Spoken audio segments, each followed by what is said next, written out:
అయితే వాక్యం ఏమంటుందంటే శ్రమలో నేను అతనికి తోడై ఉంటాను. ప్రతి కుటుంబము శ్రమలో ఉంది. ప్రతి కుటుంబానికి అవసరాలు ఉన్నాయి. ప్రతి కుటుంబానికి సమృద్ధి కావాలి. ప్రతి కుటుంబానికి ఆరోగ్యం కావాలి. ప్రతి కుటుంబానికి ఆయుష్ కావాలి.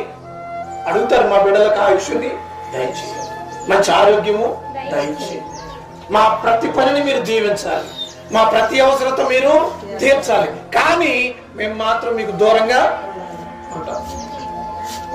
మీకు నచ్చినదిగా మేము ఉండలేం, మీకు నచ్చినట్లుగా మేము బ్రతకలేం, మీకు నచ్చినట్లు మేము చేయలేం. ఇశ్రాయేలీయులు కూడా అదే చేశారు. ఇంక వారికి మనకు తేడా ఏమీ లేదు. ఇశ్రాయేలీయులు కూడా అవసరం వచ్చినప్పుడు కథ మారాలనుకున్నప్పుడు ఆయన దగ్గరకు వెళ్ళారు. ఇకెవరు మనలను విడిపించగలిగిన వారు లేరు, ఇక మనకి ఎక్కడ దిక్కు లేదు అనుకున్నప్పుడు మరల వీళ్ళు ఏం చేసేవాళ్ళు? యెహోవాను ఆశ్రయించేవారు. ఆయన వారి కన్నీళ్లను చూసి వారికి తోడై ఉండి నడిపించేవాడు. ఇప్పుడు